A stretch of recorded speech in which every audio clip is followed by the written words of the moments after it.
Hey everyone, it's me again. You're probably busy with Blickstar. Don't worry, I'm not going to take a lot of time. Today I'm here to talk about Hydroid's rework, and I must say it's oh! And the Okicore never feels so oh! Look at his abilities there, oh! And the armor, bro! And the corrosive, my god!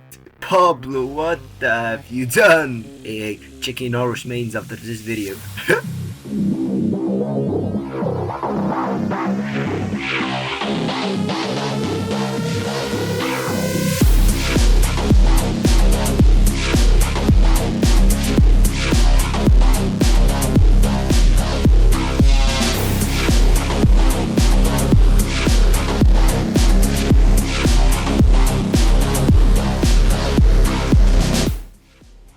With the Abyss of the Gust update, we got introduced to a massive change in Hydroid's kit, so without further ado, let's go see it. Starting with his passive that became the All Corrosive, meaning the first corrosive stack you apply with Hydroid, either with weapons or your abilities, your abilities will apply the corrosive status effect, we'll get to that later, will reduce the enemy's armor by 50%, meaning with 10 stacks of corrosive, you will strip 100% of the enemy's armor. Unfortunately, this strip doesn't work on bosses, meaning acolytes, demolists, etc.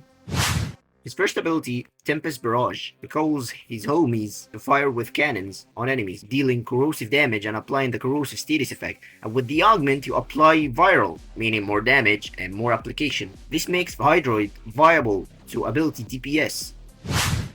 The second ability, Tidal Surge, Hydroid dashes and turns into water, cleansing himself from all the negative debuffs and negative status effects, and grouping enemies in front of him and applying the corrosive status effect. The application is not very high, so don't expect to armor strip from one cast. With the augment, Tidal Impunity, you gain a complete immunity to status effects, including knockdowns. This can replace Prime Sure-Footed, but is not as consistent as it. Also, the augment reduces the ability's energy cost. This ability is as good as Saren's second ability. Just saying, a built-in rolling guard.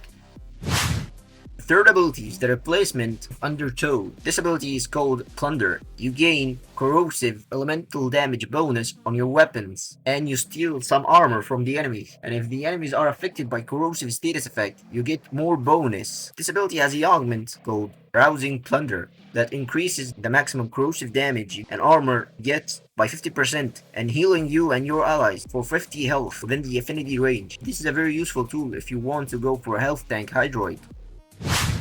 Last but not least, Tentacle Swarm. It's the same as it is, but the only difference is the fact that this ability applies corrosive status effect and corrosive damage, and it became less clunky than before. Doesn't wiggle the enemies around the room. And with the augment Pilfering Swarm, you get more loot, and it doesn't need the enemies to be held on the tentacles. They only need to be within the range of the swarm. For building Hydroid, you will require 3 red shards for ability strength and 2 yellow shards for casting speed to replace natural talent, and the red shards to balance some builds. With the first build, it revolves around ability DPS, and it will be as shown. Mold Augmented, Transient Fortitude paired with the Archon Shards to gain ability strength. Equilibrium paired with the Sense set on my companion for energy sustainment with Arcane Energize. Prime Flow for the large energy pool. Stretch and Ogre Reach for ability range. Prime Continuity for some duration. And Viral Tempest to make my first ability apply Viral with the corrosive that already exists. In this case, I would recommend replacing Molt Augmented with the Madurai Focus School for the Sling Strength node, and use Arcane Aegis for better survivability, since I'm not going to be using Catalyzing Shields to have better shield gating, and this build is utilizing Breach Surge as its helmet. For more about this, check out my Wisp guide. Make sure to grab yourself a Magus Anomaly to group up enemies by transferring in and out.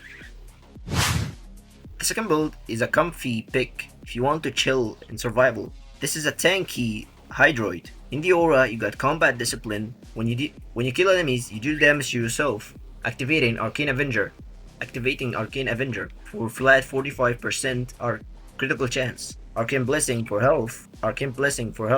Adaptation for damage reduction. Prime Continuity for duration. Equilibrium for energy and health sustainment. Tidal Impunity for status effects immunity. Prime Sure-Footed for less time on your butt, Blind Rage and Umbral Intensify paired with the Archon Shards for ability strength, Prime Flow for the large energy pool, Rousing Plunder to heal myself even more and increase my corrosive and armor bonuses. In this loadout, I'm using the Zeneric Focus Cool to sustain my energy and the Okiko to deal damage with the build shown. I used the symbols to level cap, and its only weaknesses was the armor, which is easily stripped with Hydroid's passive. In this loadout, I'm using Roar as my helmet, replacing my 4. Last but not least, my Disruption build. This build is very flexible in terms of helmet abilities. You can use Roar, Zata, Eclipse, depending on what you're going for. You can also use armor stripping abilities, since Hydroid can't strip the Demolists.